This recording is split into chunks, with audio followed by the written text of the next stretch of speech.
This is CBC Winnipeg News.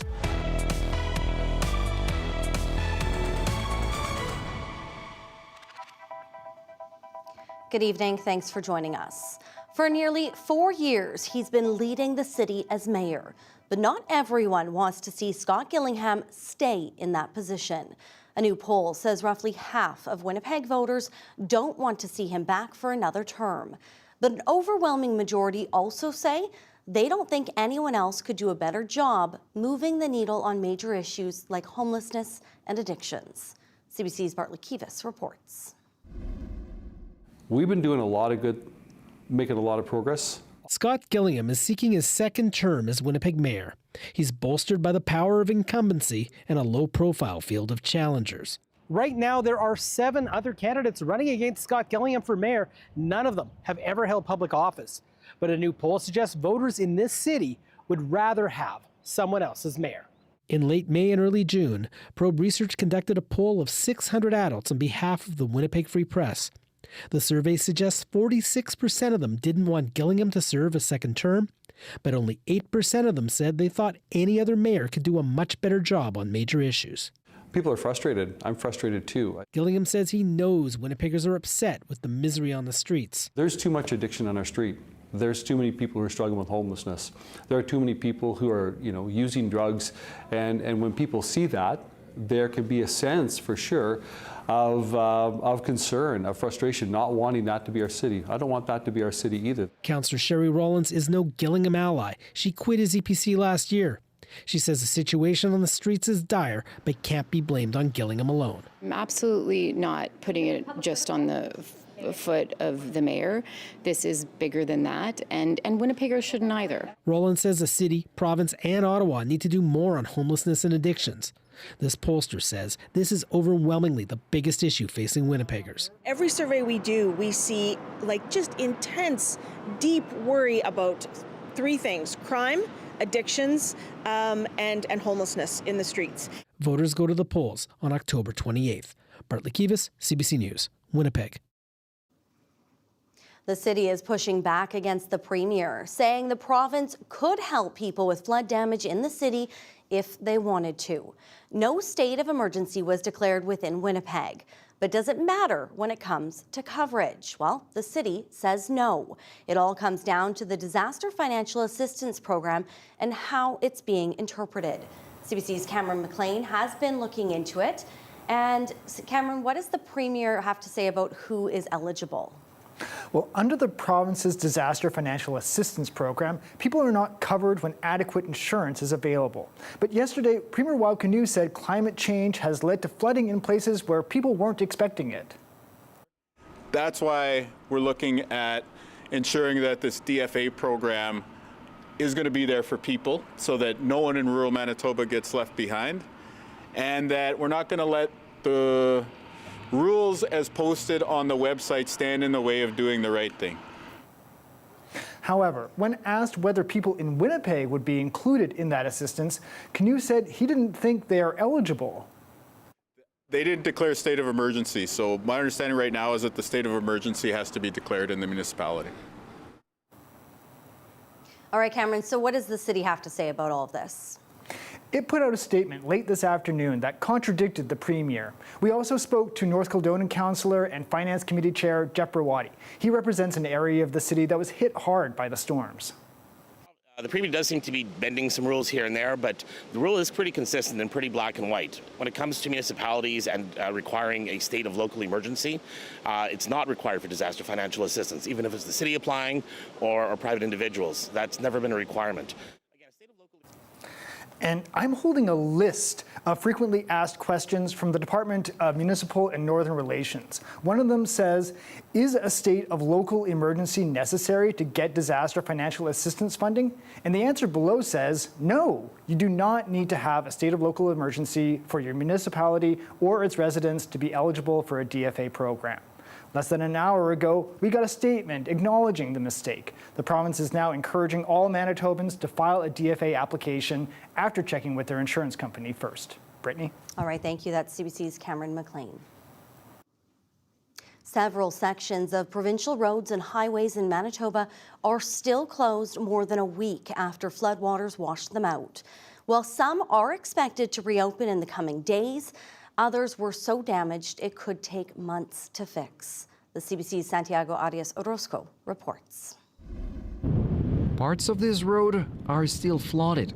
It was submerged underwater for days. Now come repairs with a fresh layer of gravel. Farmer Jeff Meyer uses this road every day. There's lots of debris left on the roads, and obviously the gravel has been eroded and washed into the ditch. So it can be a little bit rough. Many gravel roads flooded in the arm of Rockwood last week. As the water recedes, so have the edges of some. Those roads are soft now. They have lost their stability because of being wet for so long, and it doesn't take very much to pound them out. Road damage in southern Manitoba was also widespread. Water undermined culverts and crossings were submerged. This week, repairs continue.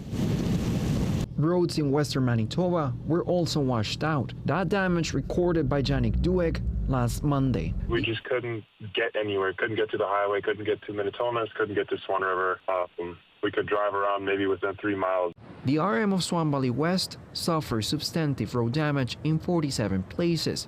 A week later, almost all houses that lost road access have been reconnected. Officials say some repairs, including replacing 3 bridges, might take months. We have never seen anything this bad. This is simply beyond all imagination. At least 15 provincial roads and highways had stretches closed due to flooding as of Tuesday. A civil engineer says emergency repairs can restore traffic within days, but he says more extensive work will be needed to fix internal damage. Some events may lead to voids and creation of weaker structure, and in that case you may need to repair or rebuild the road. Shalabi says all disasters are a learning experience. Roads can be raised, extended, or have pipes built underneath to hopefully protect them and communities from the next big storm. Santiago Arias Orozco, CBC News, Winnipeg. A travel advisory has been issued by the U.S. Centers for Disease Control, warning people about an ongoing outbreak of hepatitis A in Manitoba. There are now nearly 800 cases in the province, and 4 people have died since the outbreak began in 2025. Now, the CDC, America's leading public health agency, has issued a Level 1 travel advisory. It doesn't warn against travel, but recommends precautions such as getting vaccinated. The province's chief provincial public health officer says the advisory doesn't change their level of concern. Been messaging.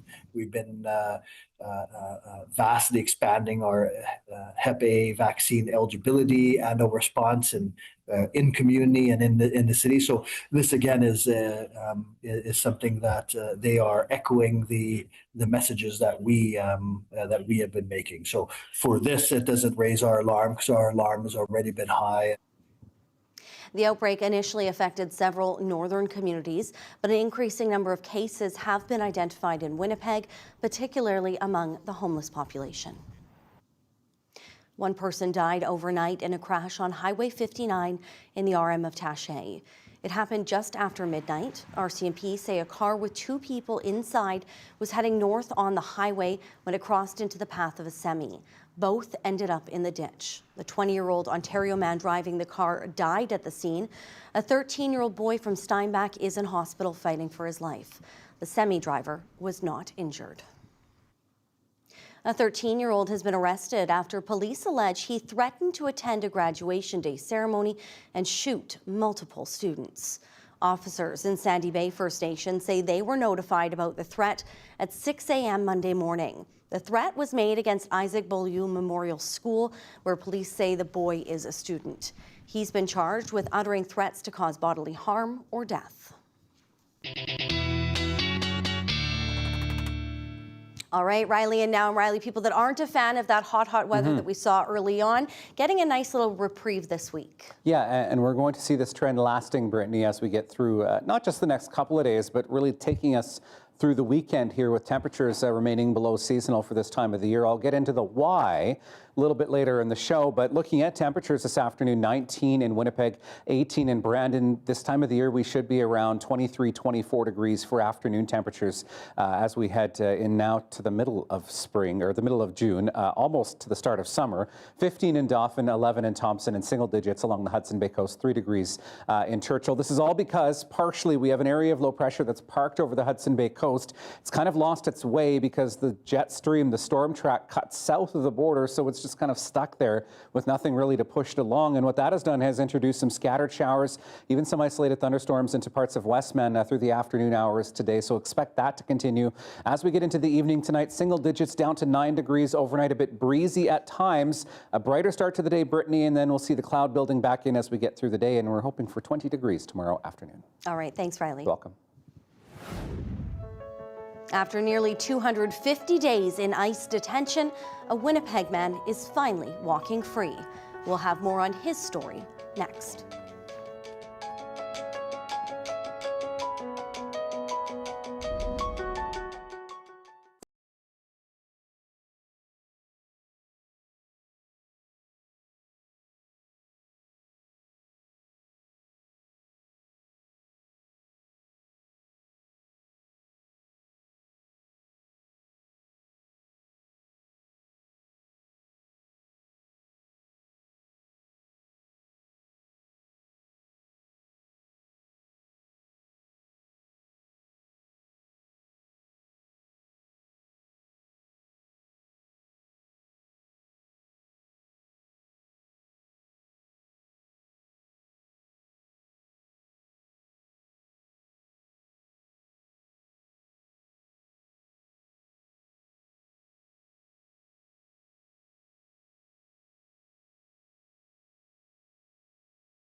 A man born in Winnipeg is now free after 8 months in an ICE detention center.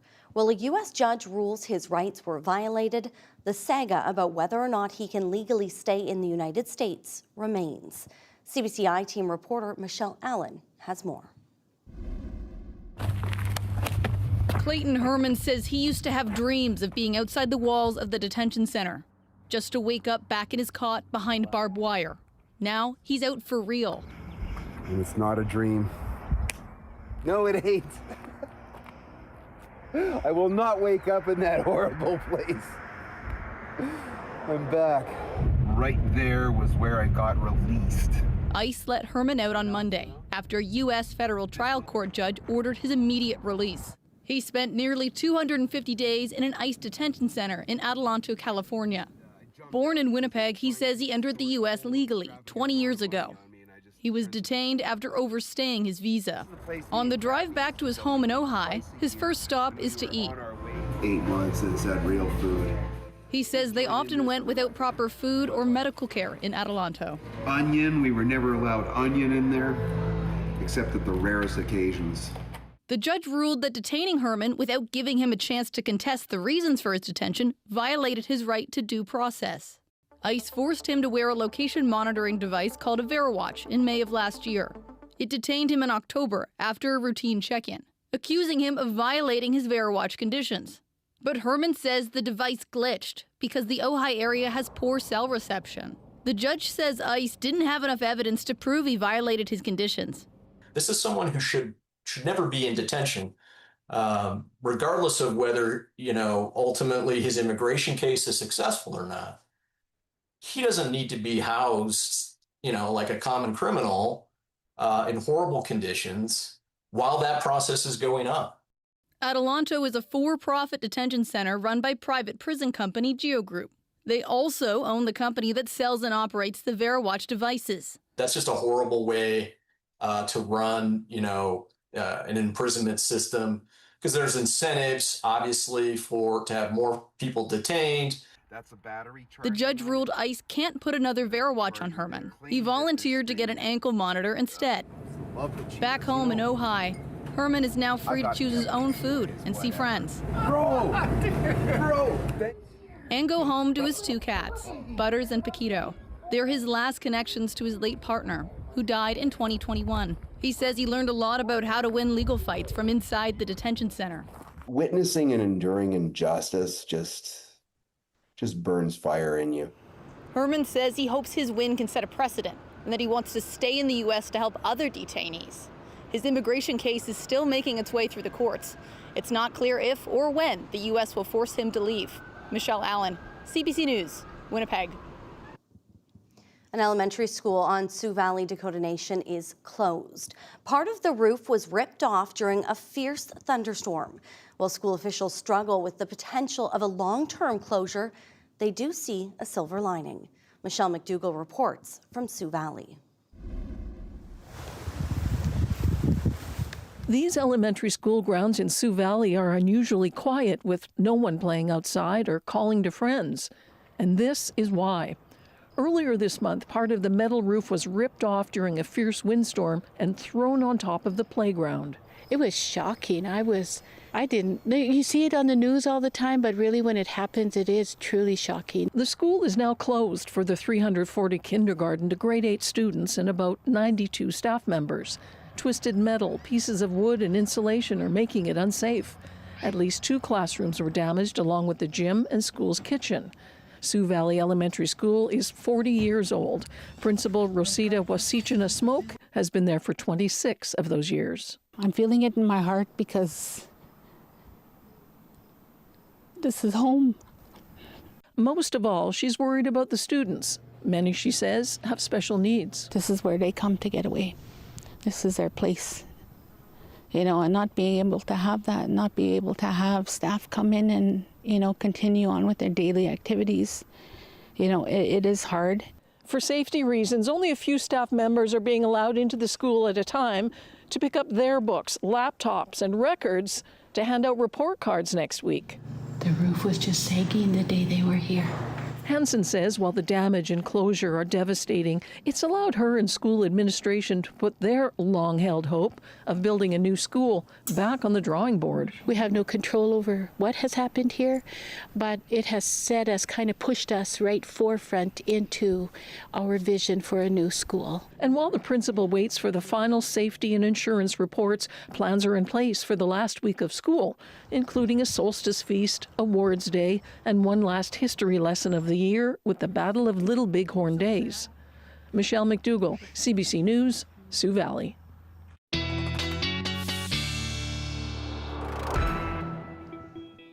All right, Riley, back in now. We've certainly seen so much storm damage around the province, flood damage that we saw last week, but we were just talking here and it's really almost like a tale of two worlds in certain parts of this province. Some parts of the province dealing with a whole lot of wind, including there in southwestern Manitoba, while others are still feeling the effects of a whole lot of rain that we saw in the past week or so. I want to show you a precipitation map here. This is from Manitoba Agriculture, giving us a sense at where we are compared to normal. And this is a cumulative map from the beginning of May all the way to this past Monday. So it captures all of that rain that we saw last week in parts of southern Manitoba. And you can see into the Swan Valley, for example, you're well more than 150% normal. That's at the end of the scale here, as is parts of the Interlake. This is where we saw some 250 millimeters of rain through the early part of last week. Winnipeg into the Dauphin region, close to that 90 to 100 mark through the past 6 weeks or so. But there is parts of southwestern Manitoba where we really could use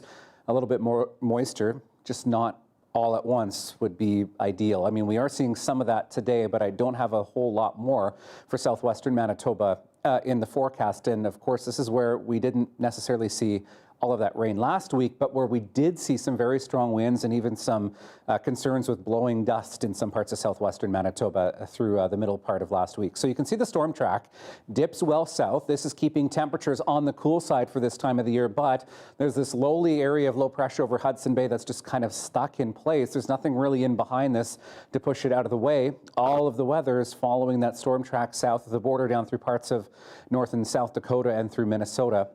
What we're left with is this area of low pressure that's just spinning off over far northern parts of Ontario and Manitoba and leaving in its path here some scattered showers and some isolated thunderstorms like we saw today through southwestern parts of the province and some isolated showers to the Interlake and parts of southeastern Manitoba.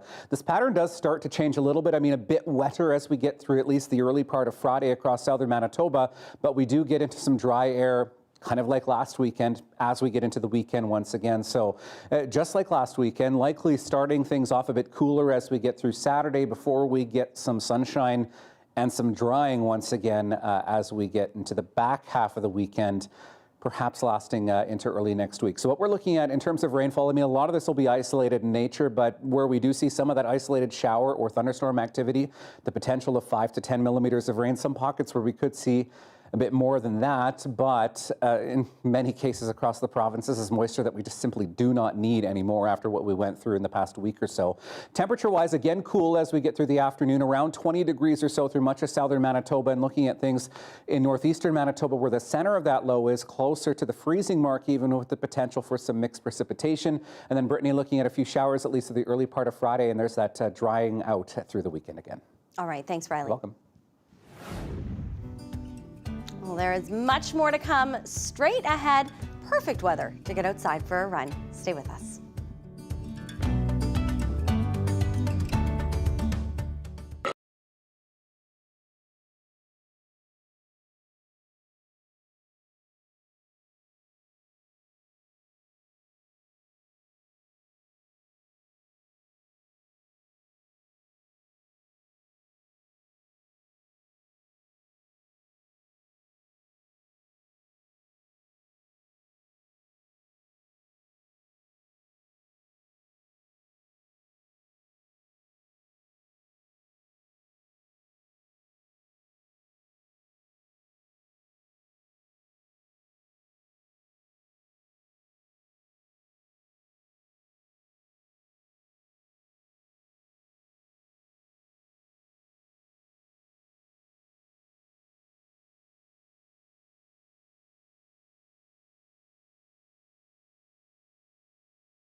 Some Winnipeg hospitals will soon have new healthcare faces in the ER.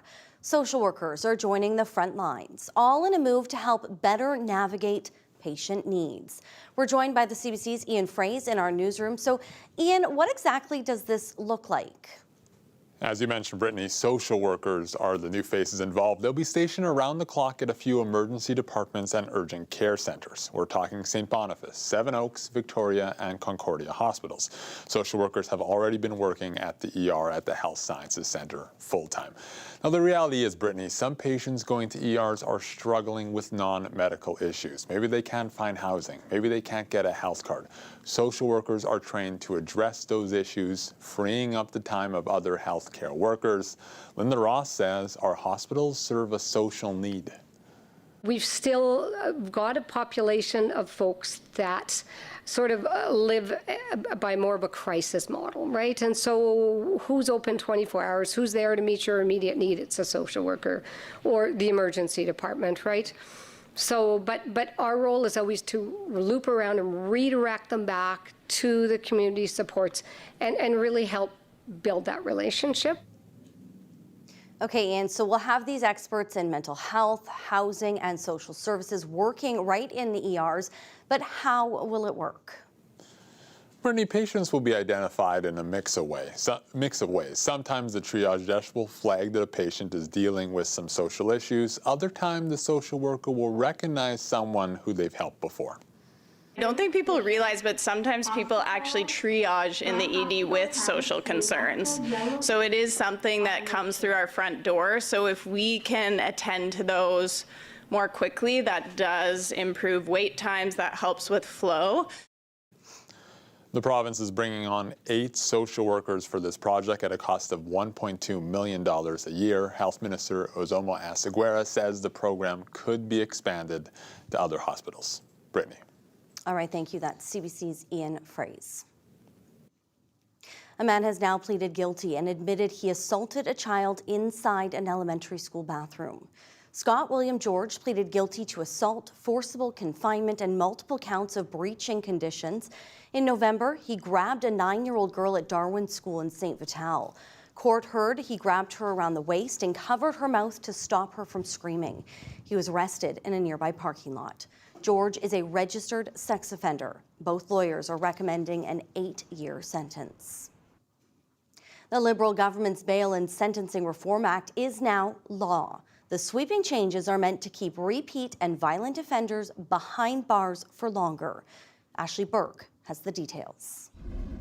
A new law to crack down on crimes that have Canadians worried. Whether that's auto theft or home invasion, whether it's extortion, whether it is trafficking, or whether it is assault or sexual assault. The law takes aim at those accused of repeated and violent crimes. It makes it harder for them to get bail and easier to spend more time behind bars for serious crimes. This legislation sends a message that, hey, victims are important. Police associations in all provinces and territories called for this. Demands grew after Ontario Provincial Police Officer Greg Pierce-Challa was killed in 2022 while responding to a vehicle in a ditch. He was fatally shot by a man out on bail. The average person sees that a police officer could be murdered in those circumstances, then how's it safe for them? So I think that's caused that immediate visceral reaction. The Conservatives didn't block the bill but say it doesn't go far enough. None of these small steps have proven to work. We need wholesale bail reform. It's political pandering to the fears of the public at its worst. This defense lawyer calls the law unnecessary and says jails are already overcrowded. Where are they planning on putting these people that are charged with offences and have not been found guilty and are presumed innocent? Ontario's premier says he plans to build more jails. They keep throwing people in jail. That'd be great, keeping these terrible people off the streets and terrorizing neighborhoods. It's getting really bad. Right now, there aren't any national numbers that show how many people are committing crimes while out on bail. The government is now offering provinces and territories money to be able to provide that data so they can measure if the legislation is working. Ashley Burke, CBC News, Ottawa. The number of people living in Canada continues to fall. Statistics Canada says our country's total population has fallen for the third quarter in a row to just over 41,400,000 people. The CBC's Anis Hadari explains. Canada's population is down again. About 55,000 fewer people live in this country as of April 1st. The latest numbers from Statistics Canada come just a few months after reports that the population dropped last year, too. This is unprecedented in Canadian history. We're now down a cumulative 234,000 from a population perspective. One factor, fewer babies in the first 3 months of this year. 155 more people died in Canada than were born across the country. But immigration and less of it, also a big piece. About 20% fewer permanent immigrants to Canada compared to the same time last year. Non-permanent residents, hundreds of thousands fewer in the first quarter. And there are economic factors to a population slowdown. Business investment is quite weak to negative at this point in time. And, traditionally, to absorb immigration, you need business investment to be positive because that's how you create jobs. International students also a likely part of the drop in BC and Ontario. Both provinces saw more foreign workers and students leave compared to how many permanent residents arrived. Some economists have connected that to the federal government's steep cut to student visas that began in 2024. For many experts looking at all the economic numbers and taking Canada's shrinking population into account, this all may indicate Canada isn't in a recession. Anis Hadari, CBC News, Calgary. Canada's Transportation Safety Board has released a new report on the Titan submersible disaster, the deep-sea vessel that imploded, killing 5 people on board while visiting the Titanic's wreckage. The CBC's Mark Quinn has more. Titan wasn't really built to a standard, a known standard, and it wasn't tested properly. The Titan submersible used materials and a design that were unusual and untested. It used carbon fiber instead of the more common steel. It was a cylinder instead of a proven spherical shape. It also operated with a plastic game controller. Before his death, OceanGate's CEO took pride in not following the rules. I think it was General MacArthur said, "You're remembered for the rules you break." And, I've broken some rules to make this. I think I've broken them with logic and good engineering behind me. The carbon fiber and titanium, there's a rule you don't do that. Well, I did. The TSB says that each time the Titan dove, it accumulated more damage, and the risk of catastrophic failure increased. At the time of the occurrence, the carbon fiber hull was at about 82% with actually fatigue life, so it was getting towards the end of its fatigue life. In Canada, the TSB found communication between federal bodies just didn't happen. Federal agencies found problems at OceanGate, but didn't tell Transport Canada. But there was a failure to communicate. I guess there was no one to piece together the information that needed to be supplied to Transport Canada. A DFO representative met with OceanGate in 2021. They found the Titan wasn't classed, it was made of carbon fiber, and the company didn't have insurance. But it wasn't shared with Transport Canada. If that information was shared with Transport Canada, then there would be an opportunity for them to act upon it. The TSB says the submersible industry operated for decades without major occurrences until 2023.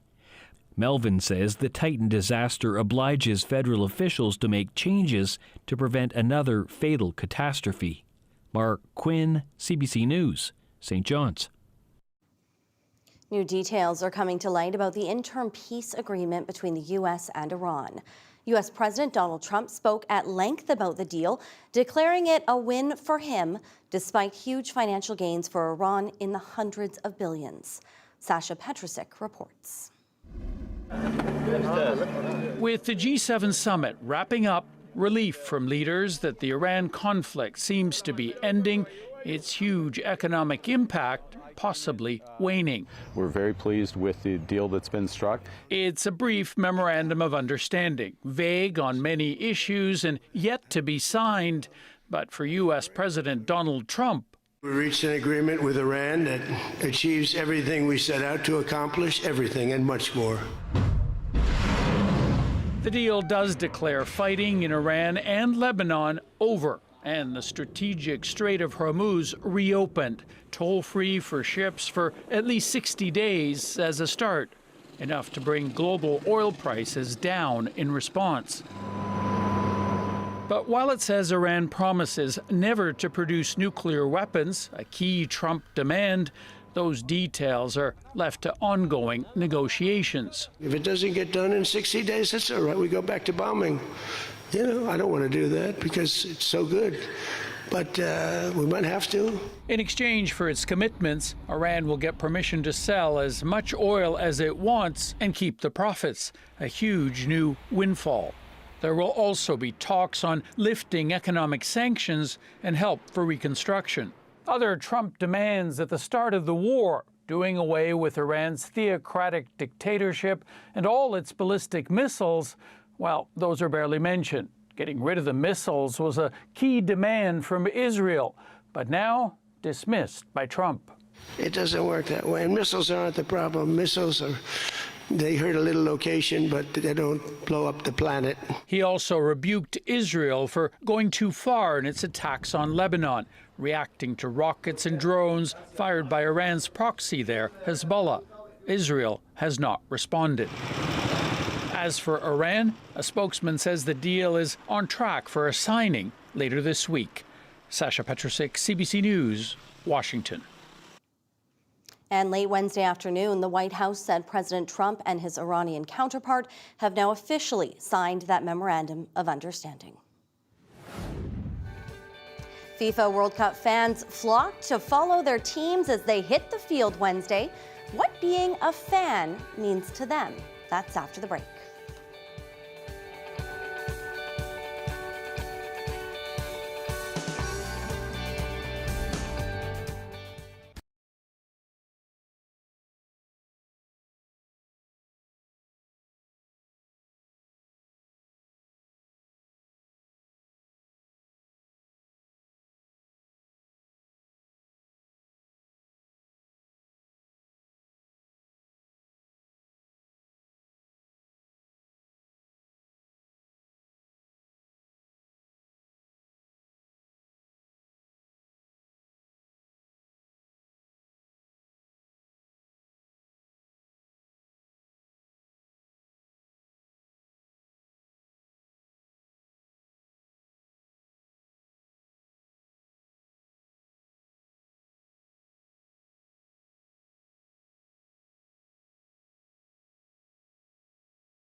52 years after first appearing at the World Cup, the Democratic Republic of Congo is back, and this time they're officially on the scoreboard.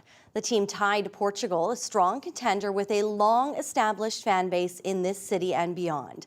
But the Congo team isn't without its fans as well. As CBC's Matt Humphrey reports, for many it's about more than just sport, it's about representation. Força Portugal! The Luso-Canadian Soccer Club is alive in red and green. It's not hard to find people in Winnipeg rooting for Portugal. My heart's Canadian and blood runs Portuguese. For Louis Tomei, it's all about family and community. My father came in '57 and worked up north, then they started their own business, and everybody has a story here. Soccer is very important because it's in our blood. You know, it's like, it's almost like a religion. Many say they would cheer for Portugal even if they ended up playing Team Canada at one point.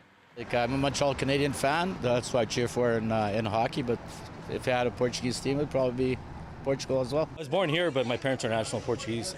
And we're brought up in a Portuguese house, so there's always Portuguese soccer. So it's instilled to us that way. I would have to say go Portugal. I'm sorry. I mean, I love Canada, but homeland, Portugal. Sorry. This group, meanwhile, across town is thrilled they can cheer for Congo. We want people that are from Congo to feel loved and to feel supported, and like we're just rooting for anyone from Africa. Like if there's another game, I think they're the underdogs. Yeah, you know what I mean? for sure. So and like they haven't actually played for like this is the first time making it in 52 years. If it came down to like Congo versus Canada. Yeah. Congo. Sorry, Congo. Congo. For Dalek Hussein, it's about more than just the sport. Yes, I'm Eritrean and Ethiopian. That's not Congo, but the whole continent. Like, when other people see you, they don't really know your ethnicity. They just see black. You know what I'm saying? So, like, now we just got to spin the twist and represent it. And with the match ending in a tie, fans of both teams now have even more in common. Matt Humphrey, CBC News, Winnipeg.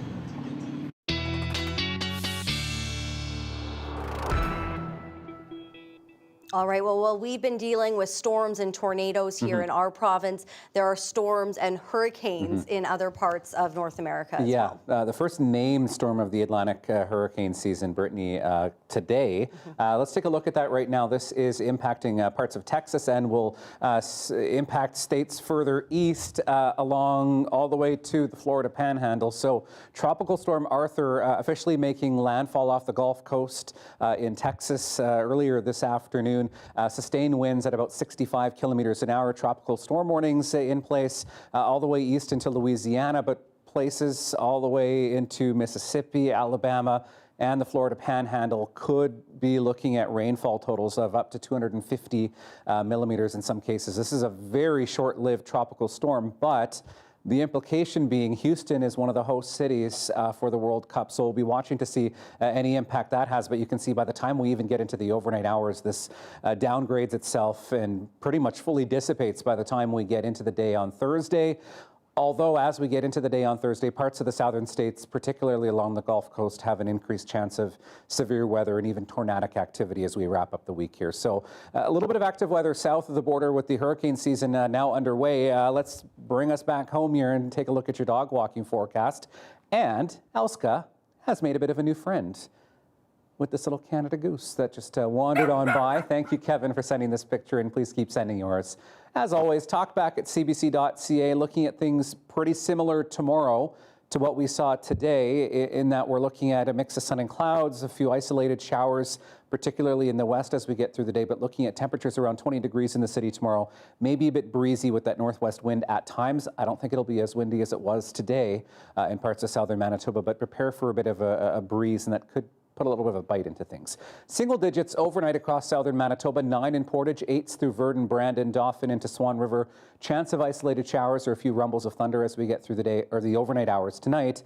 Along the Hudson Bay coast, a fairly good chance of seeing some fog overnight with some of that moisture that we've seen down to 0 in Churchill, up to 2 tomorrow afternoon, with that shower activity continuing in northeastern Manitoba and more like isolated showers through Lynn Lake into Flin Flon through the day tomorrow. In southern Manitoba, looking at Again, a mix of sun and clouds. The chance with this northwesterly wind of some isolated showers or even some pop-up thunderstorms as we get through the afternoon, Brittany. And temperatures remaining below seasonal for this time of the year. I'll have your 7-day forecast coming up in just a bit. All right. Thanks, Riley. You're welcome.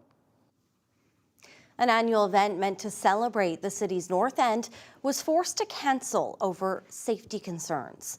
Organizers at Inner City Youth Alive say they couldn't guarantee the safety of the 1,500 people who normally come to the North End block party.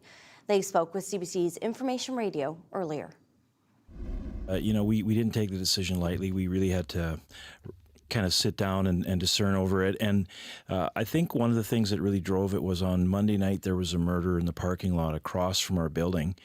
And we kind of had, when this kind of stuff happens in the neighborhood, there's sort of like a heaviness that settles in. And so kind of out of respect for the family that lost a loved one and some of the incidents that have been happening, just on the block. We had a woman who had attempted to assault one of our kids with a hammer. She was running around the neighborhood, sorry for being blunt, but naked and throwing needles at people, went into a local restaurant to cause problems. It just seemed like there was so much chaos in that week.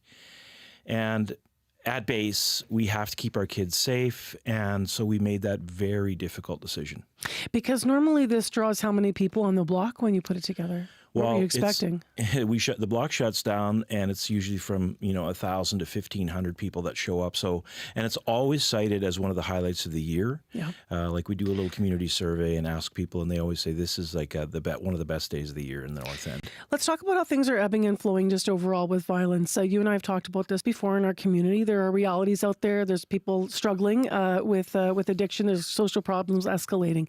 But I'm wondering, around where you are, how would you describe the safety of that area recently, like over the last couple of years? What have you seen? Well, we've just seen increased measures that we have to take to keep our kids safe. And so, the anecdotal stuff out in the community, I have a group of staff that are out in the community actually just working, people that are struggling with addictions. And their commentary is that it's getting worse. And commentary from my other staff is that things are getting worse. Now, we're hearing data that's showing a downtrend, but I don't trust the data. I just don't. It could be that there's underreporting or that some other things going on. But based on what we're experiencing, it is getting worse and worse and worse. What are the community level conversations about possible maybe reasons for that? About what is sort of driving some of this? Well, I think one of the things I know is that repeat offenders are continually being released. And so this individual with the hammer attempted this assault and was arrested and detained. The following day, this person was out again.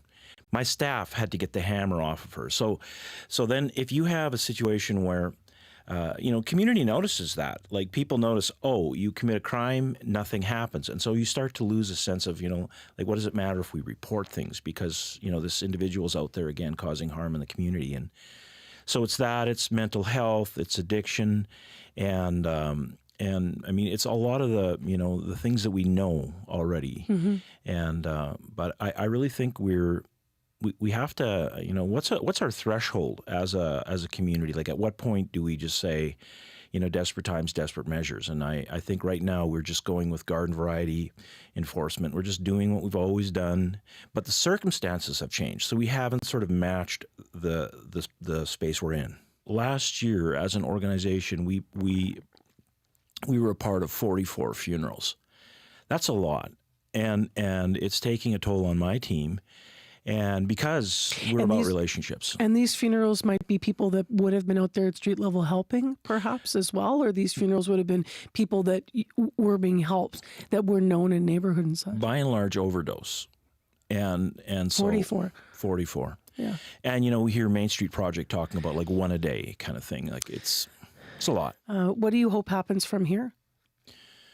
Well, I kind of think it's time to ring a bell and say, we have a state of emergency. And then I think it's time to give people license to have, put on their big person pants and have adult conversations about what you do. Because in the end, I think we try to explain solutions to each other as adults and as, the wider public. But I really think we have to offer explanations to kids in the community that are being affected. Like, how do we speak to the fact that it's harder for kids? And I hear countless moms who say, kids don't walk in the community anymore. I don't let my kids do that because things have changed. So then we, desperate times, desperate measures. We have to take some action. And again, I think it's time to come together, state of emergency, and say, all right, what we've been doing is not working. So we have to step it up. Still ahead, Japan is taking an unusual course of action to avoid bear attacks, and not everyone seems on board. Plus, Riley's back with a last check on our forecast. Stay with us.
Extreme weather. We opened the garage door and it just flooded in. we're not going to be able to salvage everything that was in our basement, that's for sure. When it hits, CBC is there. For the news you need, choose CBC.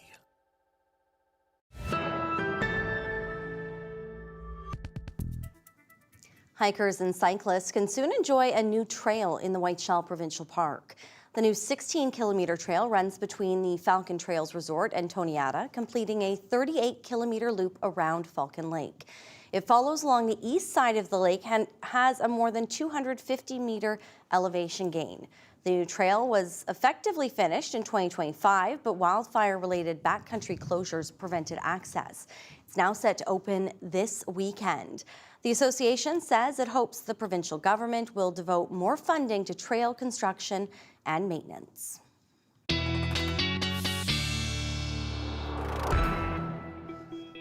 All right, time for your 7-day forecast. And I mean, not a bad day tomorrow for a hike, at least temperature-wise, looking at 20 degrees, a mix of sun and clouds tomorrow. There is the risk, particularly in the west, of another isolated shower or so as we get through the afternoon. There's a better chance as we get through early Friday. A few showers, I do think, in Winnipeg, at least. That tapers off by the time we get into the early afternoon, but we'll see where we get.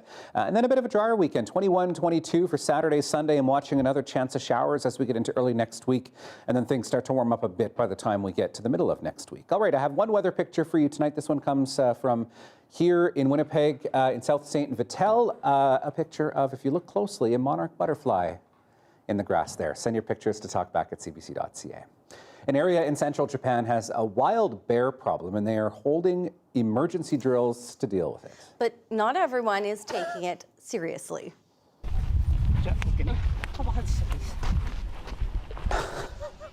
Okay. Oh my. Some goats seemed more bemused than scared of this fearsome-looking predator. The man in bear's clothing is part of the simulation for the task force. Authorities hope these drills will help prepare them to respond to real bear intrusions. The country has reported a spike in bear attacks, including in urban areas. At least 4 people were hurt after an incident earlier this month in Fukushima City. I mean, it's a good idea to get people the information, get them prepared. I'm not sure everyone's going to take the outfit or the costume all that seriously. Yeah, I would just run from that, I think. Just stay away. Yeah.